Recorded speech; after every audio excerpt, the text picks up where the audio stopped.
ଆସନ୍ତୁ ଜାଣିବା ଜିତୁ ଭାଇଙ୍କର ଖାଇବା ବିଷୟରେ। ତାଙ୍କର ଆଜି ଗୁରୁବାର ଓଷା ହୋଇଥିଲା। ଗୁରୁବାର ଓଷାରେ ଆଜି ତାଙ୍କର କ'ଣ କ'ଣ ଖାଦ୍ୟ ରହିଛି, ସେ କ'ଣ କ'ଣ ଖାଇବେ, ସେ ବିଷୟରେ ଆମେ ଆଜି ଜାଣିବା। ସେଗୁଡ଼ିକ ହେଲା କ'ଣ? ଖେଚଡ଼ି, ଡାଲେମା ଓ ଚକୁଳି ପିଠା, ବିରି ବରା ପିଠା ଏବଂ କ୍ଷୀରି ଖାଇବେ ଜିତୁ ଭାଇ। ଖାଇସାରିଲା ପରେ କହୁଛନ୍ତି ଯେ ସେ ଅନୁଭବ କରୁଛନ୍ତି କି ଆଜି ସେ ତାଙ୍କର ପେଟ ପୁରିଲା ଖାଇବା ମିଳିଛି।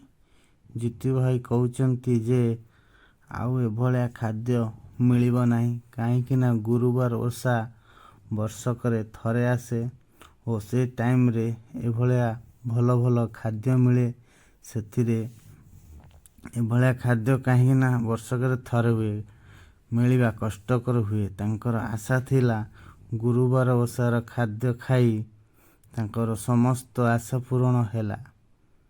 ଓ ସାଙ୍ଗମାନେ, ଯଦି ତୁମକୁ ଭିଡ଼ିଓ ଭଲ ଲାଗେ ସେୟାର କରିବ, ଲାଇକ୍ କରିବ, କମେଣ୍ଟ ଦେବ, ସବସ୍କ୍ରାଇବ୍ କରିବ। ଯଦି ଭିଡ଼ିଓ ଭଲ ଲାଗିଲା ତାହେଲେ ଭାଇମାନେ ନିଶ୍ଚିନ୍ତ ସେୟାର କରିବେ, କମେଣ୍ଟ କରିବ, ମୋ ଚ୍ୟାନେଲକୁ ସବସ୍କ୍ରାଇବ୍ କରିବ।